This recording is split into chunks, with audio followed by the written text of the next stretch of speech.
Oh my god, guys, I'm doing this video again. I was like 5 minutes into this video and my food beeper was going off on the food in the oven that I'm cooking. So right, excuse my lighting, it's all blown. I just don't feel like putting the lights on, and I'm kind of in my PJs already. This is very much a last minute video, but it's an important one. And this video is very much, the theme is not everything is evil. There's probably about 2 messages in here. So the first message is from mistakes I made on my own land many years back, was that if the land doesn't feel right, then, you know, it has to be evil. It's got to be ley line issues. It's got to be problems of the land. There's got to be demonic energies on there. And then, like, you come out with the big guns, all of these energies to try and clear these demons on the land. And it doesn't work, okay? Because not all energies on your land are evil. And why your land may be feeling bad is because you have energies on there that, like, my tata likes to, I love the way he calls it. It's like the dead that are unrested, the dead that can't rest, okay? There's another beep. That's my, the robot, the little bot vacuum cleaner.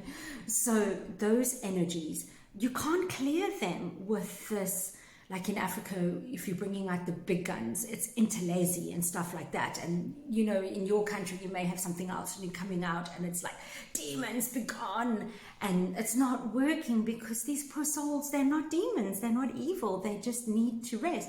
So a good example would be famine energy here in Ireland is all over, and they're not evil.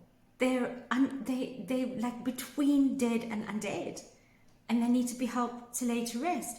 So when I went home to South Africa, and I became like adopted or fostered, whatever you want to call it, by the Xhosa tribes, I spoke to Tata about it, and I was like, nothing is working.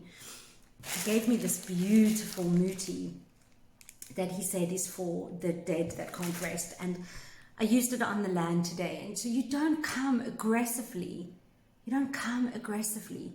Now, on the land that I used, there was some heavier energies that needed to be cleared, but mostly there was energies of a soul that had died in this house as well, that still thought this house belonged to his family, and it doesn't. It has new owners. So it was very much sending that soul either back home again, or sending that soul to find his family, that he can go to where his family now are, because they're no longer in this house. They're no longer in this where this bloodline used to be. And that he can still go and do the work.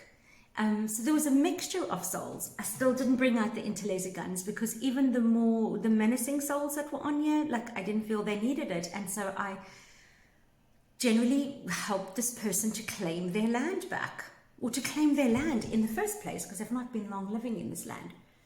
So I wanted to remember that if you come at these souls that are not that are the dead that are not rested, with this whole everything is evil, you're not going to cross them over. You're not going to make your land better, because souls that are dead but not rested, they need heart-based energy. They need love.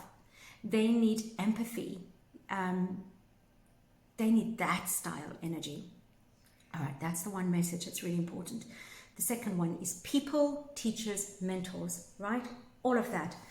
I struggled for a long time. I thought, you know, there's something wrong with me, that I'm not light and fluffy like many light workers. And I once even had a random person ask me, am I evil? And I was like, what? Why would you think I'm evil? And they were like, well, your energy is so heavy. And I was like, of course my energy is heavy. I have an entire tribe of Zulus and Xhosas behind me. Like, I've got not light and fluffy. And that bugged me for many years. It took a lot of work for me to realize that my journey and the work that I have to do cannot be light and fluffy. Like, I would look at other healers and go, oh my God, look at them shine and glow. And they're always like, and they are, but like, the work that we do is different. And it doesn't mean that one work is better than the other. It just means that the energy we have is different for the style of work that we do. And I know other healers that have been called evil. and are not evil, that have been mistaken for having heavy energy. And they have energy. They've got heavy energy because they're doing the work of walking amongst the dead, unseen. If you come to walk amongst the dead to do some of the work that people with heavy energy have to do, you're not going to make it. And so there are some of us that have to go and do the deep work. And so our energy is not what it seems to be. We are not evil. We need to be unseen in the work that we do. Every single person and healer's energy is beautiful because they have a different energy that they are bringing, a different gift that they are bringing to the world. And amongst all of the healers, when you combine it all together, it is beautiful, beautiful magic that takes place. If you are feeling, is there something wrong with me? Why aren't I light and fluffy? Why do people think that my energy is too heavy? Why can't they be around me? It's because you carry a different energy. You have work that needs, that you are being called for, that needs this energy. You are not evil. You are not heavy. You are a beautiful soul. And it took me years to figure that out. Don't waste your time like I did. Just trust that your calling might be slightly different. So again, not everything that you see or feel is actually evil. Yeah, listen, reach out in the comments if you are struggling with any of that, and this message will find you, that those of you that need it. So much love to you all. Bye.